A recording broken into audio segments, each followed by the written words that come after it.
Il a demandé de l'eau une deuxième fois et ils l'ont humilié pour cela, non pas parce qu'il a crié, non pas parce qu'il a exigé, mais à cause de la couleur de sa peau dans le luxe tranquille de la première classe où la courtoisie est monnaie, courante et les apparences sont, la simple demande d'un homme noir a déclenché une réaction en chaîne qui a révélé bien plus qu'un service médiocre.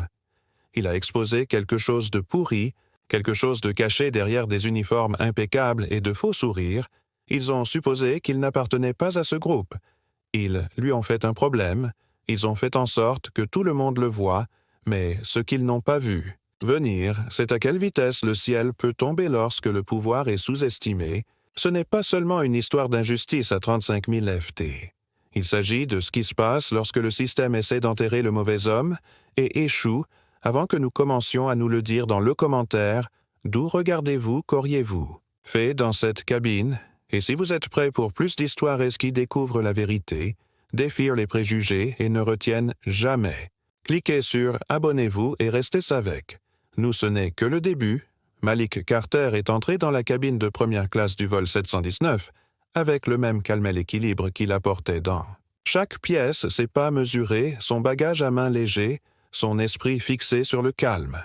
Il avait choisi cela vol pour une raison, un siège côté hublot, une escale minimale et la promesse de quelques heures loin des appels professionnels et politiques. De la salle de conseil, son siège 2A était assis près de l'avant de la cabine drapée de crème cuir et encadré de bois poli avec des finitions qui criaient le confort de l'ancienne monnaie alors que Malik s'installait. Il plaça soigneusement sa mallette sous le siège devant lui et ajusta l'angle de son appui-tété. J'ai appuyé une seule fois sur le bouton de service. Un carillon poli a résonné au-dessus. Il a attendu, ce n'était pas urgent. Il préférait simplement l'eau aux flûtes pétillantes déjà en service. Servi au couple à côté de lui, ils avaient déjà demandé du champagne 2 fois et en demandaient maintenant un 3e avant le porte de la cabine même fermée. L'hôtesse sourit, complimenta le goût et le millésime du monsieur et se pencha pour remplir son verre avec un maillet de charme d'entraînement, lui donna un autre moment, 10 minutes passées, personne n'est venu, il a appuyé à nouveau sur le bouton, plus lentement cette fois-ci de l'autre côté de l'allée Rachel Moore, l'hôtesse de l'air en chef, leva les yeux de la cuisine et vit la lumière au-dessus de son siège clignoter. L'expression est restée inchangée, elle s'est tournée vers un autre préposé et a murmuré quelque chose puis s'est approchée d'un pas délibéré quand elle s'est arrêtée devant lui, ses bras étaient croisés, son sourire plus avertissement qu'un accueil, sa voix était basse et coupante sur les bords, elle l'a informé que le service reprendrait sous peu et que les passagers devaient être patients. Malik a soulevé une ton des sourcils, posture calme et détendue. Il expliqua qu'il avait seulement appuyé sur le bouton 2 fois réparti sur 15 minutes. Rachel n'a pas cligné des yeux.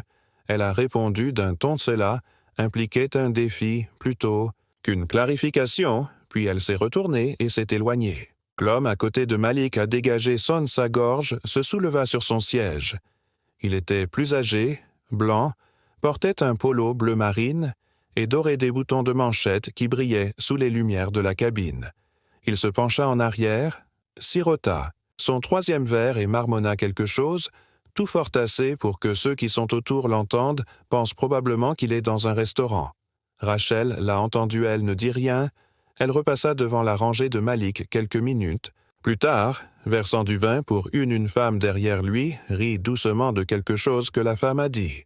Malik la regarda, non pas avec colère, mais avec un calme cela, a énervé ses doigts sont restés pliés, sa voix est restée calme, quelques rangs haine, arrière. Un jeune couple jeta un coup d'œil vers l'avant, échangeant un bref regard. L'homme haussa les sourcils comme pour dire « Voyons-nous ceci ?» Et la femme pressa ses lèvres en une ligne. Personne ne parla du vol embarquement continu. Plus de passagers sont entrés, plus de salutations ont été partagées. Rachel est retournée à l'avant du cabine et accueillit chaque nouvel arrivant. En première classe, avec chaleur et élégance soignée off, quand il était temps de dépasser à nouveau Malik, alors son ton atténuait ses pas, elle s'est précipitée et s'est détournée avant qu'il puisse parler. Il ne l'a pas fait, mais il a regardé. Le contraste, il la regardait offrir des boissons fraîches aux autres passagers et leur demander si la température de la cabine était trop chaude. Pour prendre des manteaux, aucun de ses gestes ne l'atteignit. Quand elle passa devant sa rangée une 4e fois, Malik demanda calmement s'il oserait toujours disponible. Rachel s'est arrêtée, elle n'a pas souri, elle a regardé autour d'elle, a d'abord vu les yeux sur eux, puis il s'est penché juste assez pour dire qu'il avait déjà fait sa demande et que d'autres interruptions n'étaient pas utiles à l'homme. À côté de lui, il sourit dans son champagne. Rachel s'éloigna à nouveau, cette fois sans regarder en arrière. La tension dans la dispute s'était épaissie au point de se déplacer comme l'humidité qu'elle avait traversée en première classe comme un conservateur.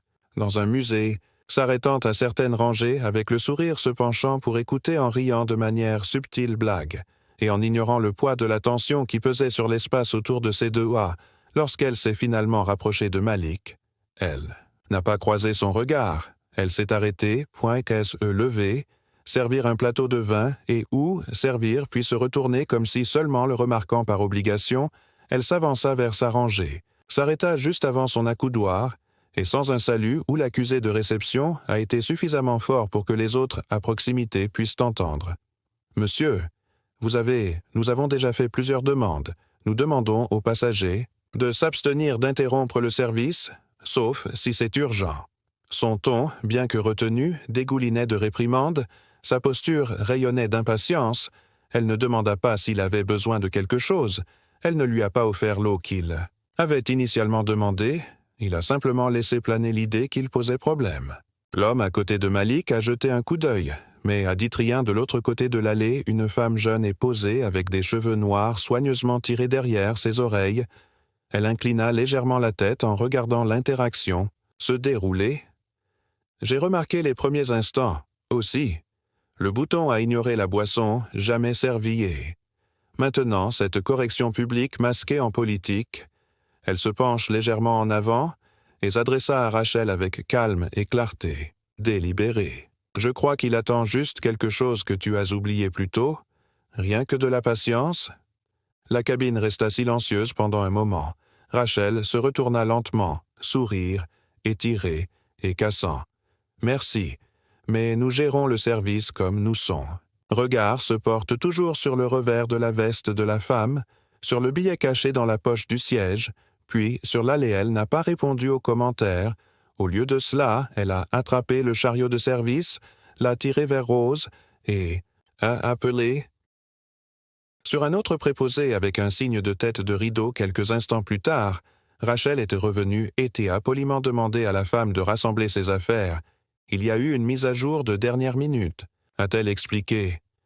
Pour le solde nous déplaçons plusieurs passagers. Vous serez plus à l'aise dans la section avant de la classe économique plus. Là la femme la regarda sans bouger, elle jeta un coup d'œil à Malik puis de nouveau à Rachel, qui lui fit signe de se lever. Les autres passagers regardèrent sa femme rassembler ses affaires et suivre le deuxième l'accompagnateur dans l'allée, laissant la cabine. Avant, sensiblement plus silencieuse, le message était clair, défendant le « mauvais la personne a subi des conséquences ». Malik n'a pas réagi.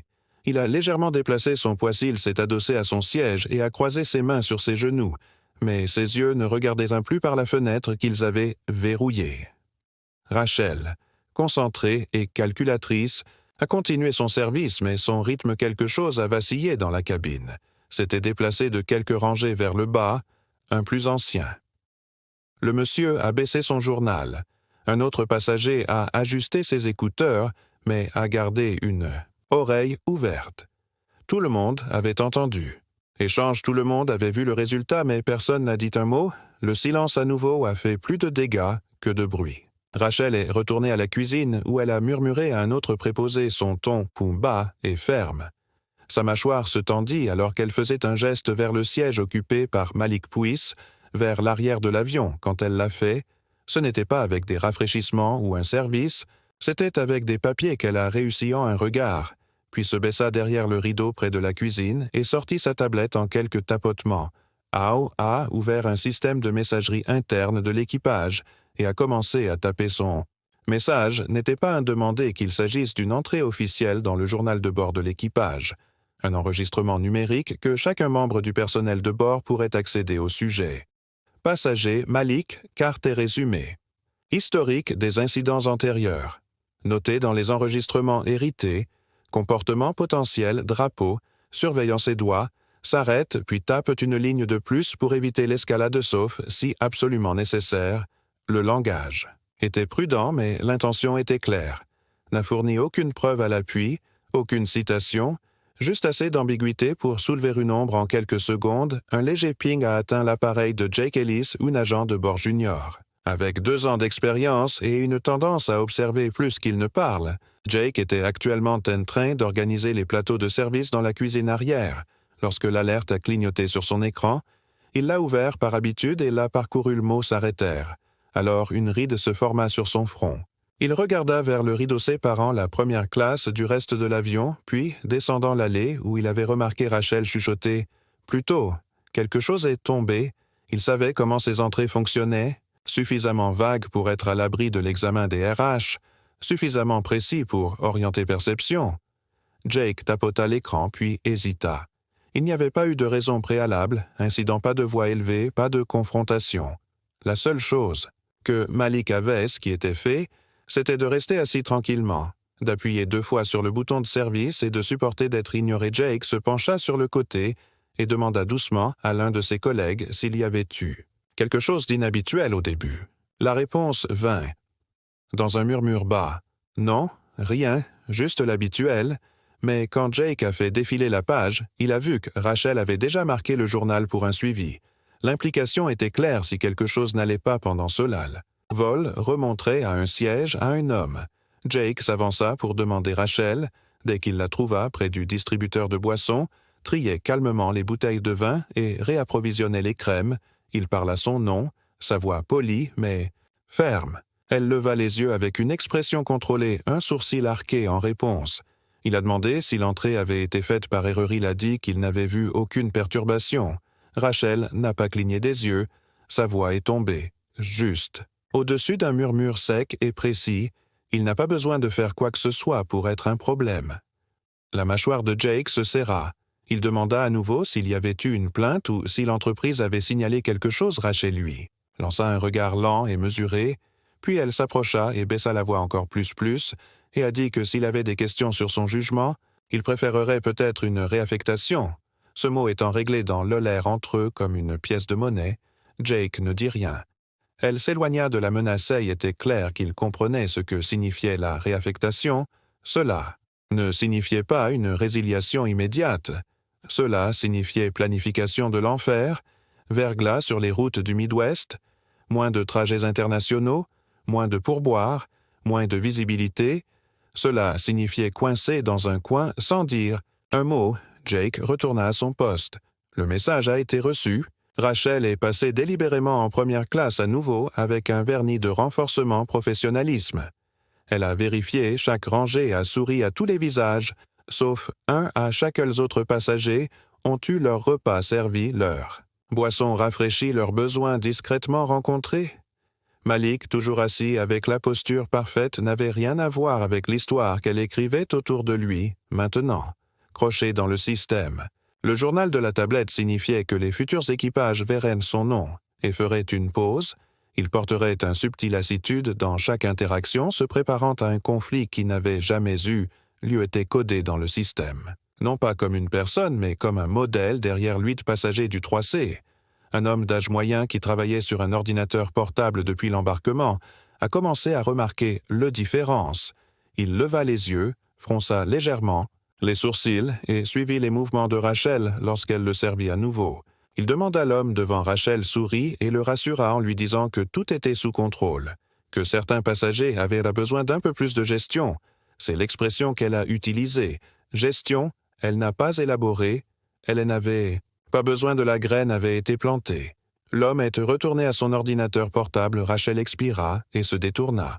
Malik ne tourna pas la tête. Il en avait assez entendu à travers le mince voile d'air de la cabine pour reconnaître la manœuvre maintenant avec le vol en vol, et le service bien avancé, elle est passée à l'étape suivante. Malik était assis immobile dans le siège 2A, composé, mais conscient des changements qui se produisaient autour de lui. L'air semblait chargé de quelque chose de plus lourd que l'altitude.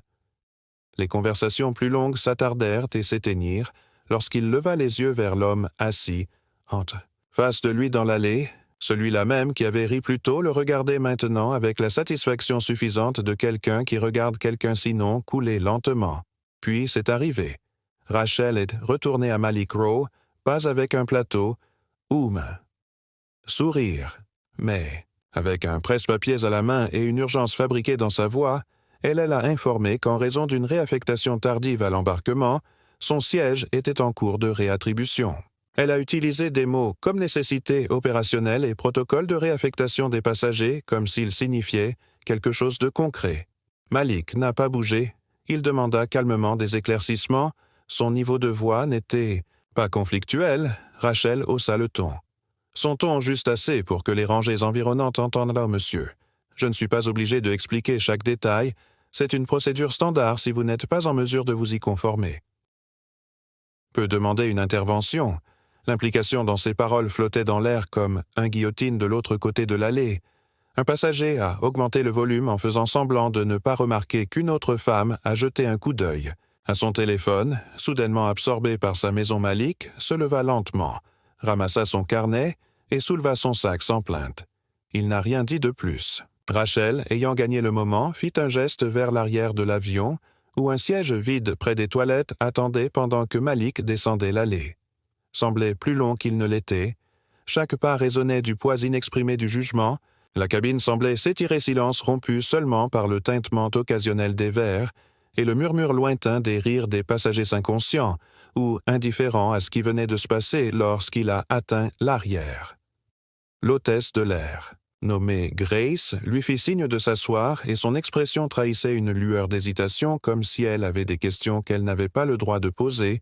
Elle avait lu le journal, bien sûr, qu'elle avait vu une étiquette à côté de son nom, et pourtant l'homme devant elle ne semblait rien comme le problème qu'on lui avait décrit. Malik hocha la tête une fois, plaça sa mallette sous le siège, et s'assit. Pendant ce temps, en première classe, un nouveau passager était apparu. Il était grand, large d'épaules et habillé en la confiance uniforme de l'arrogance de l'entreprise. Son blazer était froissé à cause d'une ruée à bord. Sa mallette, toujours Rachel, libérée, l'accueillit avec une chaleur qu'elle n'avait montrée à personne d'autre. Elle l'a escorté personnellement jusqu'au siège 2A. L'homme s'est assis sans regarder autour de lui. Je sortais déjà une tablette et murmurais quelque chose à propos des dossiers clients. Il était en retard, il n'avait pas vérifié tant, et pourtant Rachel avait gardé la place de Malik pour lui. Les autres assistants savaient-ils, s'agissait d'une réaffectation irrégulière des sièges après le décollage, ce qui était rare, en particulier dans première classe, mais personne n'a rien dit. Pas après ce qui est arrivé à Jake, pas après qu'est-il arrivé à la femme qui avait parlé plus tôt. Le coup de la défense de Malik était devenu clair, la récompense pour l'ignorant encore plus clairement. Malik, maintenant, assis près. Du bruit du moteur et de l'odeur occasionnelle de la cuisine arrière, ouvrit à nouveau son carnet. Son écriture autrefois serrée et méthodique était devenue plus nette, plus vite. Il n'était plus. Il ne se contentait plus de documenter un seul incident, mais il cartographiait un modèle qu'il a noté l'heure, le nom sur le badge de Rachel, le numéro de vol et la séquence des événements qu'il a catalogués, work, comportement, positionnement, même les noms des témoins. À proximité, il n'a pas écrit colère, il a écrit dans la stratégie en amont. Rachel a traversé les rangées avec une énergie renouvelée, son humeur s'était améliorée, elle. J'ai enregistré le nouveau passager du 2A. Je lui ai offert du vin et je lui ai demandé s'il avait besoin d'aide avec le Wi-Fi. Il a ri et a dit quelque chose à propos de problèmes techniques. Elle a ri un peu trop fort. C'était le genre de rire qui demandait de l'attention, genre de performance qui était facile quand on croyait que le public était déjà de notre côté, mais pas tout le monde applaudissait plus bas en classe économique. Une femme d'âge moyen assise en face de Malik avait regardé le transfert se dérouler, n'avait pas parlé, mais elle avait vu la façon dont Rachel avait évité les réponses directes, la façon dont Malik était resté calme, la façon dont la cabine a changé de ton. Il s'est assis, composé, un stylo à la main, documentant non seulement les actions qui ont conduit à sa réaffectation, mais aussi l'atmosphère autour d'eux, la tension, les regards complicités. Il a remarqué comment l'équipage de cabine évitait le contact visuel, comment sa demande d'eau n'avait toujours pas été satisfaite, comment le silence était devenu une arme en soi. Juste devant, dans la rangée 21, un Adolescente avec cheveux tressés et veste en jean, avait remarqué que son téléphone reposait sur sa tablette inclinée discrètement. Vers Malik n'essayait pas d'être évident, juste curieux, enregistrant tranquillement ce qu'il avait vu se dérouler. Il avait vu Malik être expulsé de la première classe sans incident, vu le dédain. Dans la posture de Rachel, sans l'hostilité hors scénario, qu'aucune politique ne pourrait expliquer, point. N'avait rien dit à ses parents assis à côté de lui, mais ses pouces planaient sur le bouton d'enregistrement.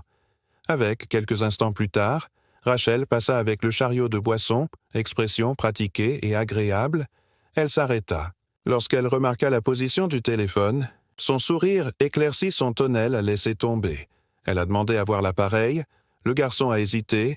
Elle a répété sa demande ajoutant que l'enregistrement pendant le vol sans consentement était une violation du protocole de la FAA. Sa mère regarda avec surprise et elle a demandé quel était le problème.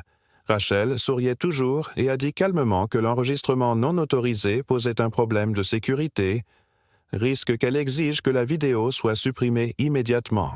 Le garçon a regardé sa mère puis lui a remis le téléphone. Rachel a incliné l'écran, a tapé une fois, a confirmé la suppression et l'a renvoyé avec un merci qui ressemblait plus à un avertissement. La mère a demandé ce qui avait motivé la vidéo en premier lieu. Rachel l'a rejeté comme un malentendu. Le chariot roula en avant, laissant derrière. Lui, un silence plus serré qu'avant.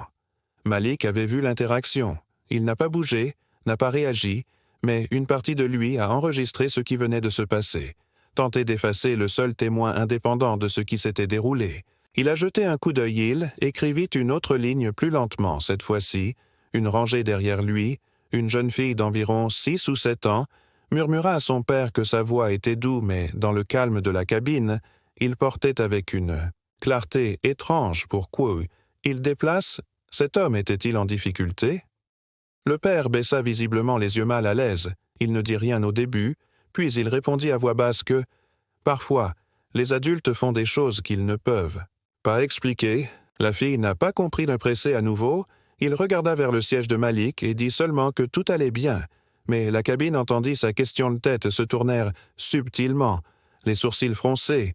L'innocence dans sa voix avait transpercé à travers une salle pleine d'adultes trop bien formés pour demander.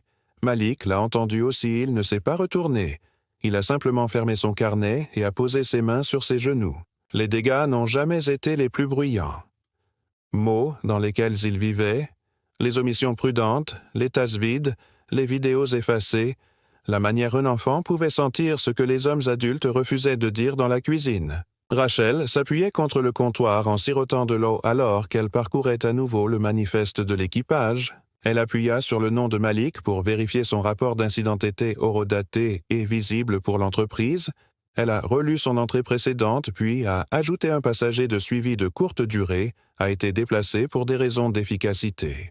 Opérationnel, problème secondaire lié à l'utilisation de l'électronique dans zone de cabine résolue, aucune escalade. Sa formulation était propre et professionnelle trompeusement neutre. Elle s'arrêta un instant puis verrouilla l'écran. « Voyez ». La mère du garçon la regardait maintenant derrière le rideau. Elle n'a pas remarqué l'homme dans la rangée 17 en train de taper OneNote sur son ordinateur portable. Ce qu'elle n'avait pas réussi à calculer était l'ondulation que la graine du doute grandissait non seulement dans le carnet de Malik, mais dans l'esprit de ceux qui avaient observé de plus près qu'elle ne le pensait. Malik regardait droit devant lui, les yeux dans le vague, n'entendant que le bruit étouffé des moteurs et le sifflement occasionnel des bouches d'aération. Il pensait. Combien de fois cela était arrivé auparavant?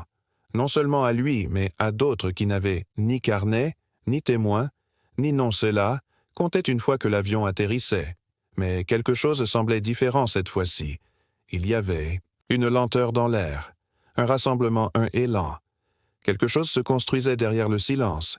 Il resta immobile dans son siège réaffecté près de l'arrière de l'avion. Sa posture inchangée, son comportement calme, mais le malaise qui avait commencé comme un murmure à l'arrière de l'avion avançait lentement tandis que Rachel Moore se tenait à l'intérieur de la cuisine, fixant l'écran de la tablette de l'équipage. Les lèvres, serrées l'une contre l'autre, ses doigts planaient au-dessus de l'intérieur canal de communication alors qu'elle réfléchissait à sa prochaine action de son point de vue. Le récit qu'elle avait élaboré se dénouait trop lentement le résultat. Ne satisfait pas encore, le contrôle glisse juste assez pour la déstabiliser, et quand le contrôle l'escalade glissée est devenu son arme. D'un seul coup, elle a tapé dans la ligne du cockpit pour demander une intervention non urgente. Changement de code de priorité, puis retaper un suivi en gras perturbation de cabine près de rangée, 30, surveillance des interférences potentielles. Des passagers requises, elle a gardé un langage ambigu, juste suggestif suffisamment pour susciter des inquiétudes, mais suffisamment vague pour se protéger de tout examen interne moment, où le capitaine a répondu par message interne. Il a reconnu la situation, a confirmé la réception, et a signalé une fenêtre de descente précoce possible en cas d'intervention nécessaire. Le mot « intervention » est désormais suspendu comme un silence-menace à l'intérieur de la chaîne numérique. Rachel a ajusté son uniforme et a redressé son épaule et retourna dans l'allée, les yeux balayant les rangées comme un général inspectant un champ de bataille. Mais en réalité, le seul qui n'avait pas bougé était Malik. Il était assis exactement là où elle l'avait placé, immobile et indifférent à la surface, mestret. Consciente de chacun de ses mouvements, elle faisait 2 rangs devant la jeune fille qui avait demandé la question plutôt murmurée à son père. À nouveau, elle a dit que la dame continue de regarder l'homme. Le père, cette fois, n'a pas répondu. Il a regardé aussi au milieu de l'avion Grace, la jeune hôtesse de l'air, avec douceur trait et une posture calme, était en train de préparer des plateaux de collation lorsqu'elle entendit la voix de Rachel message précédent. Elle s'arrêta, ses yeux se rétrécissant. Elle avait été celle qui avait été assignée à la nouvelle section de Malik. Elle l'avait observé depuis qu'il avait été déplacé. Elle n'avait vu aucune interférence, aucune perturbation, pas même une voix élevée. Elle a décidé de double vérifiant le journal. Elle sortit sa tablette du support et ouvrit les notes internes, fit défiler jusqu'à l'entrée de Rachel et la relut. Le message codé était désormais attaché au nom de Malik. Puis elle a vérifié les horodatage de chaque note, ajoutée par Rachel. Personne d'autre n'avait corroboré quoi que ce soit. Grace regarda vers le siège de Malik. Il n'avait pas bougé. Pendant plus d'1 heure, elle a rédigé une courte note interne et l'a envoyée directement au superviseur de vol, notant que la passagère en question n'avait montré aucun comportement perturbateur et était assise calmement depuis son déplacement. Langage neutre mais direct, quelques rangées plus. Jake, le jeune agent de bord Rachel, avait déjà prévenu le même rapport. Il avait aperçu le regard de Grace alors qu'il allait se retourner au front, une question silencieuse passant entre eux. Est-ce que quelque chose s'est passé, ou est-ce que quelque chose se passe-fait pour se produire? Rachel, maintenant, près de... L'avant de l'avion s'est approché de l'interphone, mais il n'a pas parlé. Elle attendait l'appel du capitaine. Elle n'a pas eu à attendre longtemps. La porte du cockpit s'est ouverte légèrement et le premier officier se pencha. Son expression indéchiffrable, dit-il capitaine, ouvrait une fenêtre de descente par précaution. Rachel hocha la tête et confirma tranquillement qu'elle serait prête à aider à la coordination de la sécurité si nécessaire. Ce mot, encore une fois, sécurité, comme si Malik, qui avait fait rien d'autre que de supporter maintenant, posait un risque simplement, en existant dans une cabine qui avait de la transformer en problème à l'arrière. Malik a soulevé à nouveau son carnet. Ses doigts ont bougé délibérément. Il avait écrit tout ce dont il pouvait se souvenir, le moment où il a appuyé sur le bouton, les noms qu'il avait vus sur les badges, l'ordre de événements, le silence des passagers, le changement. De ton, la fausse réaffectation, la suppression de la vidéo, et maintenant cette étrange augmentation d'attention malgré son inactivité complète, puis il a remarqué quelque chose de nouveau, une lumière rouge au-dessus des toilettes a clignoté 2 fois. Appel de cabine, un signal qu'il vit Grace marcher vers lui, répondre doucement puis jeter un coup d'œil par-dessus son épaule vers lui. Elle lui rendit un instant plus tard. Elle sortit à nouveau sa tablette et cette fois entra dans son propre siège passager noté, qu'elle a écrit que le passager du 32B est resté coopératif et silencieux et avait n'ayant présenté aucun des comportements précédemment signalés. Elle a marqué sa note avec ses initiales et l'a soumise « journal mis à jour en temps réel ». Rachel a vu la note quelques minutes plus tard. Ses yeux se sont rétrécis. Whack a tapé dans une contre-note demandant aux membres de l'équipage de s'en remettre aux responsables pour les problèmes de comportement des passagers qu'elle a signalés. L'entrée de Grace avec un astérisque et une déclaration annexée sur l'unité de l'équipe et la clarté de la procédure encore, une fois, revêtue. De professionnalisme, Malik, rasé de près, était assis sans se rendre compte de là de message était échangé au-dessus de sa tête, mais il pouvait le sentir dans l'air. La tension croissante de la façon dont les passagers murmura, au lieu de rire le changement subtil dans les regards de l'équipage de conduite, ses instincts aiguisés par des années d'eule. Les négociations en salle de conseil et les apparitions publiques lui ont fait comprendre que la situation avait dépassé un seuil qui n'était plus juste, un inconfort. C'était une campagne active, en première classe, le défunt homme d'affaires embarquant dans l'ancien siège de Malik maintenant.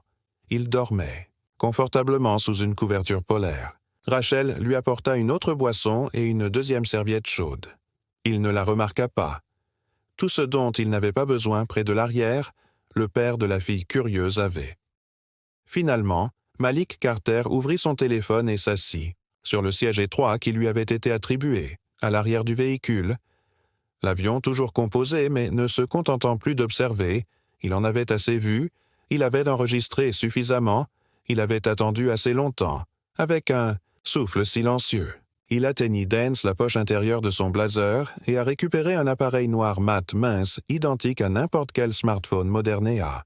L'exception du panneau de code intégré à l'arrière, il a déverrouillé l'appareil avec un modèle, connu de lui seul, et a fait défiler vers une ligne sécurisée enfouie sous des couches de protocole crypté, l'appel connecté sans sonnerie, repris instantanément à l'autre bout du fil par quelqu'un qui n'avait pas besoin de contexte, la voix de Malik calme et sans hâte, moins de 10 mots prononcés aussi clairement qu'un ordre statut compromis, procédé à la divulgation de niveau 2, puis il a mis fin à l'appel remit le téléphone dans son manteau et reprit sa position comme si rien ne s'était passé, à part le tremblement qui suivit cela ne venait pas de Malik.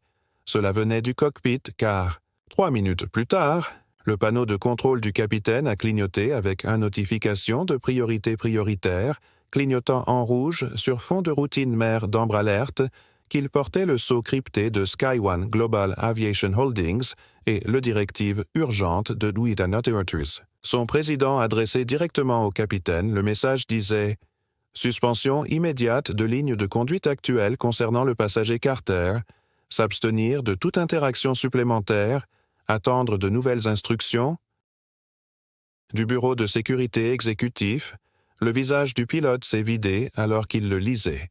Connaissait le poids de cette directive, il avait été formé pour gérer les urgences, les turbulences et les pannes techniques. Mais rien dans ces décennies de vol ne l'avait préparé à un appel direct du tableau de bord. Il se pencha hors du cockpit et Rachel a appelé en avant, sa voix serrée mais retenue. Elle s'est approchée avec confiance, attendant une validation. En supposant que sa plainte concernant un passager perturbateur avait finalement déclenché une action descendante au lieu d'elle, capitaine, lui a remis une copie imprimée de la directive. Elle l'a scannée une fois, puis une autre fois, sa mâchoire se relâchant alors que les mots devenaient clairs. Malik Carter n'était pas seulement un passager, il n'était pas un voyageur égaré ou un passager privilégié avec une attitude, il était un agent de sécurité fédéral conseiller travaillant avec la division de conformité interne de Sky Wing, déployé pour mener des audits anonymes sur les préjugés raciaux et protocoles discriminatoires à bord des vols long courriers. Et Rachel Moore avait échoué ce test de toutes les manières imaginables. Son visage est devenu pâle, ses mains, si habituées de gestes fluides et des mouvements contrôlés, tremblaient maintenant légèrement au poignet. Elle se retourna et regarda dans l'allée-pas dans la cabine de première classe, ni chez les autres agents de bord, mais vers l'arrière où Malik était assis aussi immobile qu'il l'avait été pendant les 2 dernières heures. Son carnet était maintenant fermé. Ses yeux étaient observés non pas avec méchanceté, mais avec le regard inflexible de quelqu'un qui avait déjà pris une décision. Le capitaine lui a demandé si elle avait un commentaire à enregistrer pour le rapport qui serait maintenant transmis à la surveillance fédérale et au service juridique de l'entreprise. Rachel a balbutié quelque chose à propos d'une mauvaise communication alléguée. Elle avait suivi le protocole, cité le jugement opérationnel. Le capitaine l'a interrompu. L'instruction était claire, reculer de tout contact direct avec les passagers immédiatement et rester dans la cuisine avant jusqu'à nouvel ordre.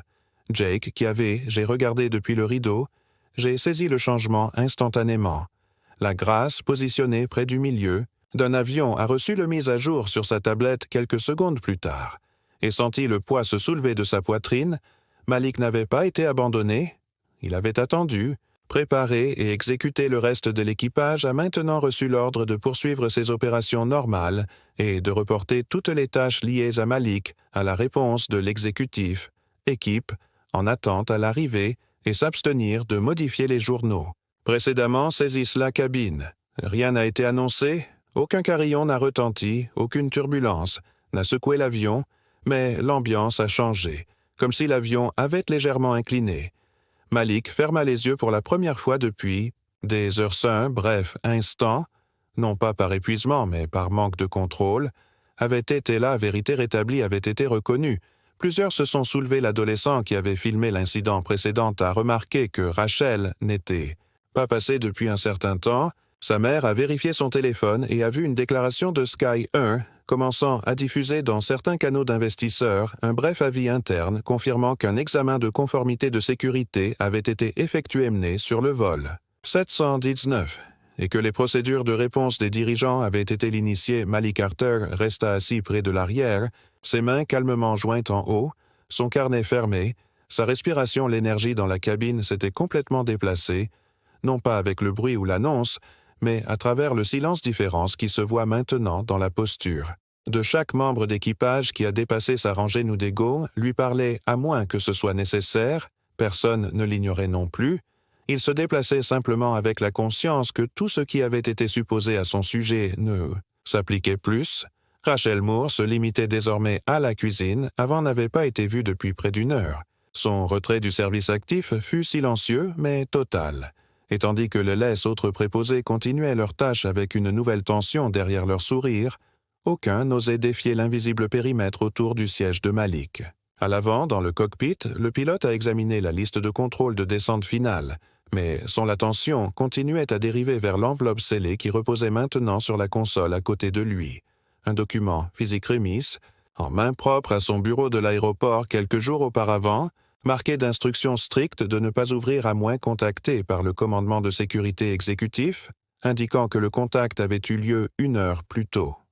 Maintenant que l'aéroport est apparu, il a brisé le sceau et a déplié. Le contenu, il s'agissait d'un avis officiel du département de la surveillance de l'aviation fédérale vérifiant l'identité et la portée de la mission de Malik Carter, mais sous le langage formel et les tampons de sécurité, une phrase s'est démarquée de ce passage Raji en tant que liaison principale auprès d'Helios Defense Systems et évalue actuellement l'éligibilité de Sky Yoon à un financement de plusieurs milliards de dollars. Initiative d'approvisionnement en dollars, le capitaine expira brusquement et passa l'avis à son premier officier qui cligna des yeux relus et murmurait « Cela change tout ». Au terminal, tandis que l'équipe au sol s'est préparée pour l'arrivée d'un convoi de SUV noirs qui s'est arrêté sur le côté tarmac de la porte 17 à l'intérieur de l'un des parmi eux, se trouvait le vice-président exécutif de Sky One Global, ainsi que 2 juristes et un directeur des relations avec la presse, organisant frénétiquement les points de discussion. Un communiqué de presse avait déjà été rédigé mais retenu de la distribution. Le Conseil ne l'avait pas encore approuvé en attendant toujours la décision de Malik, et tout le monde a compris qu'aucune décision n'avait plus d'importance. Aujourd'hui, le vol a atterri en douceur, mais au lieu d'un taxi de routine jusqu'à la porte d'embarquement, l'avion a été guidé vers une passerelle privée généralement réservée au transport de haute sécurité. Les passagers ont échangé. Des regards confus mais n'ont rien dit. Une annonce les a informés d'un bref retard dû à ajustement logistique dans la cabine arrière. Malik se tenait légèrement étiré, est-il à rassembler ses affaires, ses mouvements étaient calmes, sa présence n'était pas dérangée, mais il y avait un changement dans l'air autour lui, comme si la gravité elle-même cédait maintenant à ses pas. Alors qu'il atteignait la sortie de la passerelle aile, Capitaine le salua avec un salut non seulement de respect, mais de reconnaissance. Malik hocha la tête une fois, puis il entra dans le couloir d'attente où 3 agents en costume sombre l'escortèrent jusqu'à une entrée séparée. Il ne dit rien. Il n'en avait pas besoin quelques minutes plus tard. De l'autre côté de l'aéroport, une salle de conférence remplie de cadres et de journalistes le membre ont été illuminés par les flashs des appareils photo, alors qu'un podium était préparé pour le logo Sky One SE tenait derrière lui exactement à l'heure prévue. Le PE exécutif est entré dans le microphone et s'est éclairci la gorge. Nous avons conclu qu'en raison d'une grave violation des valeurs de notre entreprise et code de conduite opérationnelle toutes les négociations en cours avec Helios Defense Systems. Concernant l'approvisionnement de la flotte sont officiellement terminées. Elle marqua une pause tandis que des halètements résonnaient dans la pièce. L'organisation subira une restructuration de conformité immédiate, effective immédiatement. Plusieurs membres de notre équipe des opérations de cabine senior a été placé sous enquête. Il ne s'agissait pas simplement d'un problème de réputation, mais Malik, stratégique et fatal, est désormais assis dans une suite d'observations silencieuses. Au-dessus du terminal, il regardait l'émission en silence. Il ne prenait aucun plaisir, à moment où il n'avait pas cherché la vengeance, seulement la vérité, seulement la responsabilité. Rachel Moore, toujours assise dans une salle d'attente au fond de l'aile du personnel du terminal, elle serrait son téléphone alors qu'une notification s'allumait sur son écran. Avec les gros titres « Sky One perd un contrat de défense suite à des allégations de discrimination », elle n'a pas lu l'article en entier. Elle n'était pas obligée de le faire, les chiffres ont raconté l'histoire. 2 milliards de dollars ont disparu, pas d'une seule explosion ou un scandale, mais d'un modèle issu d'une culture qui laisse les licenciements silencieux sans contrôle jusqu'à ce que le mauvais la personne a été traité comme le mauvais type de passager du vol 719 ont commencé à débarquer en silence. Beaucoup ont regardé autour d'eux pour rassembler des fragments de l'histoire plus vaste. Quelques-uns regardaient où les premiers moments se déroulaient, marchèrent maintenant plus lentement, plus délibérément, comme s'ils n'étaient pas sûrs d'est-ce dont ils avaient été témoins, mais conscients que cela signifiait plus que ce qu'ils avaient d'abord compris. L'article était accompagné par une image fixe tirée d'une vidéo granuleuse, l'image montrant un grand homme noir assis seul. Près de l'arrière du avion, son visage calme, sa posture composée, tandis qu'une hôtesse de l'air se profilait à proximité avec une expression beaucoup moins de haine. Quelques heures, le clip vidéo capturé par l'adolescent dont Rachel Moore avait tenté d'effacer l'enregistrement a refait surface en ligne. Sa sauvegarde cloud est partagée sur plusieurs plateformes avec la légende « Je pensais que personne ne le remarquerait, mais le monde l'a remarqué ». Les images n'étaient pas criardes et n'étaient pas sensationnalistes. Il a simplement montré ce qu'il fallait pour montrer qu'un homme traité avec un mépris délibéré s'est déplacé de son siège sans raison invoquée avec une hostilité mesurée et suivie d'un silence de la part des passagers trop incertains ou trop complices pour intervenir. Internet s'est occupé du reste en 12 heures après que le clip ait dépassé les 7 millions de vues. À midi, il avait doublé le hashtag. Ont explosé, les articles ont explosé et les principaux réseaux d'information ont repris l'histoire avec une couverture en direct depuis l'extérieur de Sky One siège. De la compagnie aérienne a publié une deuxième déclaration à midi, plus défensive que la première, insistant sur le fait que l'incident faisait l'objet d'une enquête et ne reflétait pas les valeurs de l'entreprise, mais il était trop tard pour rassurer le cours de l'action. Le marché a parlé plus fort, les actions de Sky One ont chuté de 17% en une seule séance, effaçant des centaines de millions de dollars en valeur marchande avant la clôture. Les investisseurs ont fui, les partenaires commerciaux ont publié des déclarations vagues mais décisives, se distanciant du voyage. Aériens influenceurs ont publié des captures d'écran annonçant qu'ils annulaient toutes les collaborations. Commencé par les membres du programme de fidélité transférés des miles à des transporteurs concurrents, et dans une salle de conférence enveloppée de silence, le PDG de Sky One, un homme qui avait à diriger l'entreprise pendant une décennie d'expansion, on lui a demandé de démissionner, ce qu'il a fait sans résistance, remettre à la presse une note d'une phrase disant que seule la responsabilité commence. Au sommet, Rachel Moore a été officiellement suspendue sans salaire en attendant un examen interne. Son nom a été retiré des listes actives Edson Axé. Au réseau interne de la compagnie aérienne révoqué par Sunset, elle n'est pas apparue sur les réseaux sociaux, son téléphone a été inondé avec des messages et des mentions restées dans l'obscurité. Le syndicat représentant les agents de bord a publié une déclaration soigneusement rédigée, sans défendre ni condamner ses actions, mais en soulignant la nécessité d'une réforme structurelle et d'une refonte des préjugés dans l'ensemble du secteur. Le même après-midi, une réunion publique d'urgence a été organisée dans une salle de conférence de Skyyoung, où les dirigeants se sont tenus devant plus de 200 employés et ont été confrontés à une question à laquelle personne n'avait pensé réponse à la question de savoir combien d'autres passagers ont été traités de la sorte, alors que personne ne regardait Malik Carter, n'était pas présent Mary. Il s'était envolé pour Washington pour assister à un débriefing avec le département de la surveillance de l'aviation, et des représentants d'Helios Defense ont fourni leur rapport et ont soumis leurs images détaillant les actions de chaque membre d'équipage impliqué et a recommandé un audit externe de conformité des politiques des compagnies aériennes. Non, par vengeance, mais nécessairement ces paroles étaient claires. Si l'équité ne fait pas partie de votre protocole, alors cela fait partie de votre responsabilité. Un débat à travers le pays a déclenché des articles d'opinion répandus dans les pages de tous les grands médias. Certains ont loué la résolution tranquille de Malik, d'autres ont décrié le système échec d'une marque fondée sur le prestige. Au moins 2 importantes organisations de défense des droits civiques ont déposé des pétitions exigeant audience publique sur le profilage racial dans le transport aérien, tandis que le ministère des Transports a publié un avis fédéral demandant que les journaux d'incidents de tous les transporteurs nationaux soient examinés pour détecter d'éventuels schémas de réaffectation discriminatoires et les signalements comportementaux que chaque compagnie aérienne a pris en compte au niveau du consommateur SkyOneSest démené pour sauver ce qu'elle pouvait, mais la compagnie a offert un remboursement complet à chaque passager à bord du vol 719, quoi qu'il en soit de classe, et a émis des lettres d'excuses officielles avec des miles bonus attachés. Mais de nombreux passagers ont rejeté les offres, plusieurs d'entre eux étant restés silencieux à Bordon, maintenant écrit des lettres ouvertes publiées publiquement admettant regretter leur silence et partageant comment ils avaient été témoins de ce qui s'est produit, et je me suis senti trop incertain pour agir. Un passager, un homme d'âge moyen de la première. La classe a publié une vidéo dans laquelle elle admet « Je l'ai vu, je savais que c'était mal, et je n'ai rien dit.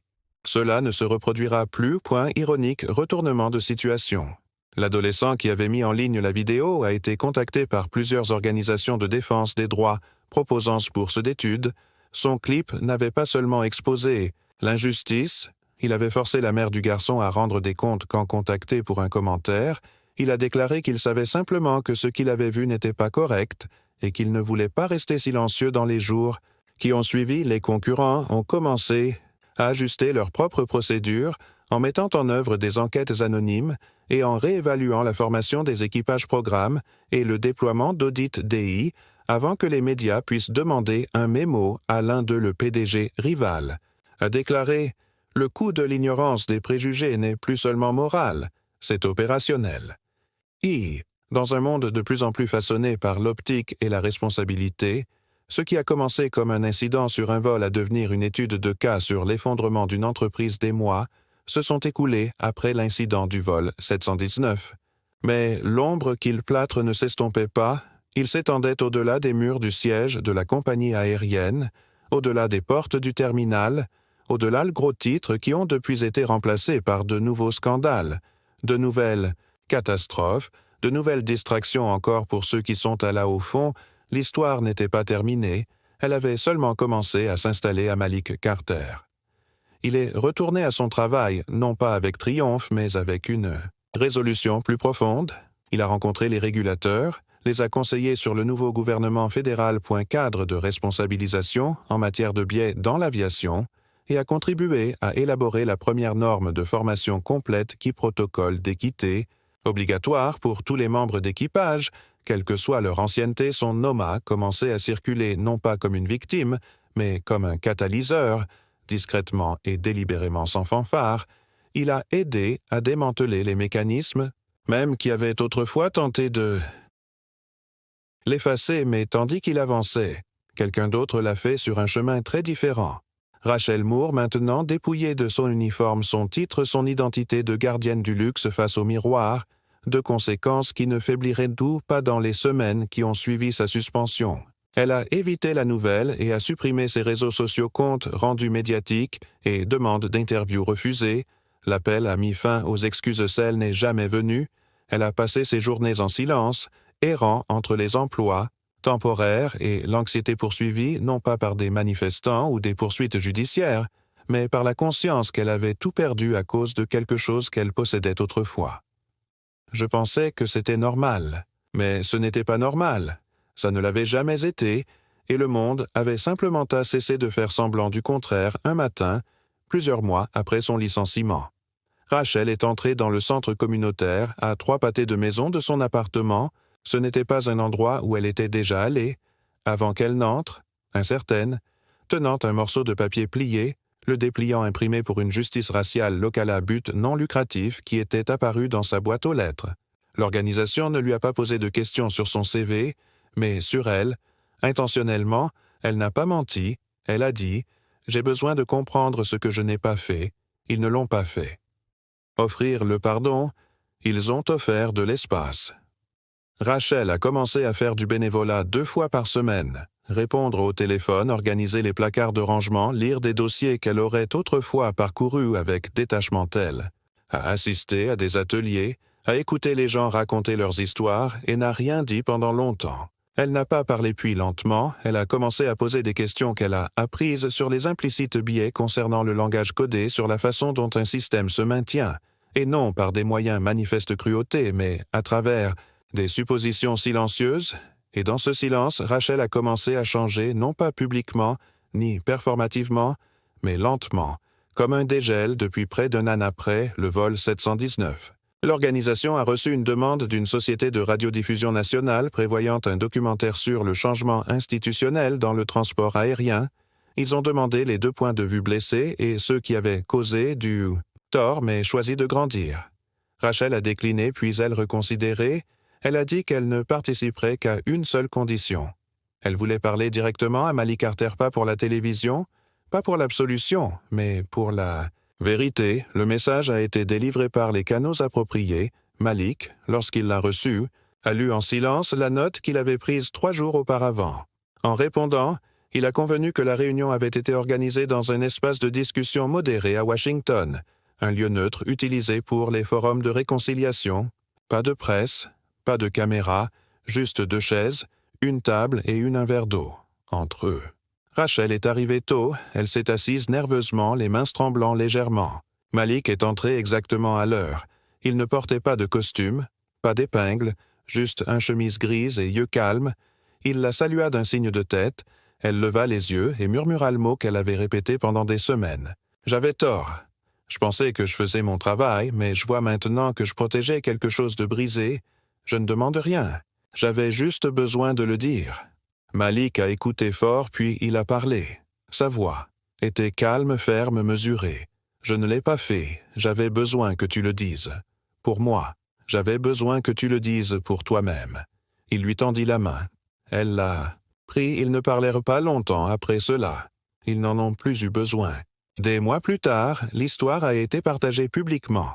Non, la séquence n'est pas le scandale, mais le geste, une image fixe capturée lors d'un panel où Malik et Rachel étaient tous 2 invités à parler, non pas en tant qu'adversaires, mais en tant qu'étude de cas sur ce qui se passe lorsque la vérité entre en collision avec le changement sur la photo. Rachel se tient à l'écart. En écoutant Malik, se tient sur le podium s'adressant à la foule, ses derniers mots étant désormais gravés dans les articles, les salles de classe et l'esprit de ceux qui croient encore en de meilleurs systèmes était simple. La justice n'est pas cela. Justice punitive est une transformation qui a redéfini l'un récit qui disait au monde que la dignité ne s'arrêtait pas avec l'exposition ou ne la ruinait. Passe pourrait continuer grâce à la restauration. Malik n'est pas retourné en première classe après cela passe au sens littéral du terme. Il voyageait moins, parlait plus. Il travaillait avec les communautés qui avaient été ignorées par l'influence des entreprises, ont appris aux jeunes professionnels à reconnaître les SINSET, a fait pression pour des systèmes qui non seulement évitaient des dommages, mais protégeaient contre eux. Rachel a continué son travail en silence. Espace, elle n'a jamais été réembauchée par une compagnie aérienne, mais elle n'a jamais essayé de l'être au lieu de cela. Elle a utilisé sa voix pour enseigner aux autres les signes avant-coureurs qu'elle avait autrefois ignorés aux passagers du vol. 719 n'oublieraient jamais ce qu'ils ont vu. Certains en parlaient encore pendant les escales, d'autres gardaient ce souvenir en silence, mais pendant un bref instant à l'intérieur d'une cabine. Métallique au-dessus des nuages, une histoire avait été écrite, une histoire sur le pouvoir du silence-renversement et finalement, rédemption la fin. Si cette histoire vous a ému, considérez vous abonnant à des récits plus puissants qui remettent en question l'injustice et révèle la vérité, faites-nous savoir dans les commentaires ce qu'une partie de cette histoire vous a le plus marqué et d'où dans le monde regardez-vous votre voix. Compte. Ici, rejoignez le Conversation.